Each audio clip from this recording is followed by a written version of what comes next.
நம்ம financial kids இன்றைக்கி நம்ம ஒரு இன்ட்ரெஸ்டிங்கான டாபிக் தான் பார்க்க போகிறோம். வாங்க வீடியோக்குள்ளே போகலாம். இன்றைக்கி நம்ம பார்க்க போகிறது என்னென்னா ஸ்னாப்பிங் டர்ட்டில், அதுக்கப்புறமா இன்னொரு டர்ட்டில் பார்க்க போகிறோம். ரெண்டுமே ஒரே வகை தான், ஆனால் வேறு வேறு ரகம். ஸ்னாப்பிங் டர்ட்டில், அதுக்கப்புறம் அலிகேட்டர் ஸ்னாப்பிங் டர்ட்டில். முதல்ல ஸ்னாப்பிங் டர்ட்டில் அதோட பிஹேவியர் ஹேபிட்டை பற்றி பார்த்துக்கலாம்.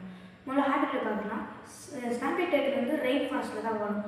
ரெயின் ஃபாரஸ்ட்டில் இருக்க சின்ன சின்ன ரிவரில் தான் அந்த வாழ்ந்துட்டு இருக்கும். குளிர்ச்சியான ரிவரில் தான் வாழும். அதுக்கப்புறம் இதோட ஃபுட்டுன்னு வந்து பார்த்துட்டிங்கன்னா சின்ன சின்ன மீன், பாசானெல்லாம் தின்னும். இது வந்து கரடி மாதிரி ஒரு ஆம்னிவர்ஸ் தான். கிடச்சது எல்லாமே தின்னும். நாய் மாதிரி ஒரு அணித்துணியும் கூட எது கிடச்சாலுமே அது தின்னும். அதுக்காக பிளாஸ்டிக் அந்த மாதிரிலாம் இல்லை.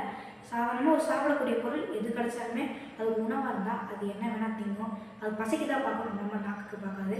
அதுக்கப்புறம் இது வந்து ரொம்பவே ஆக்ரோஷமானது. மற்ற டர்ட்டில் மாதிரி இது இடத்தடைகள் அதெல்லாம் தின்னாது. ரொம்பவே ஆக்ரோஷமானது. இது சீக்கிரம் வரைக்கும் அது பாட்டுக்கு ஒரு வாரத்தில் போயிட்டுருக்கும்.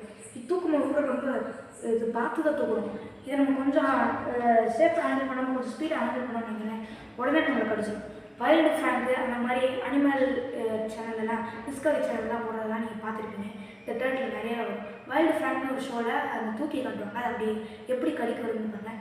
வைல்டு ஃப்ராங்க் ஷோ வந்து ரொம்பவே இன்ட்ரெஸ்டிங்காக இருக்கும், நீங்களும் பாருங்கள். அதுக்கப்புறம் அலிகேட்டர் ஸ்னாப்பிங் டர்ட்டில் வந்து இதே மாதிரி தான். பின்னாடி முள்ளுக்குலாம் வச்சு ரகடாக இருக்கும். இதே சைஸ்க்கு தான், ஆனால் இதோட கொஞ்சம் பெருசாக வரும். வெயிட் ஃபோர்ஸும் ரொம்பவே அதிகம்.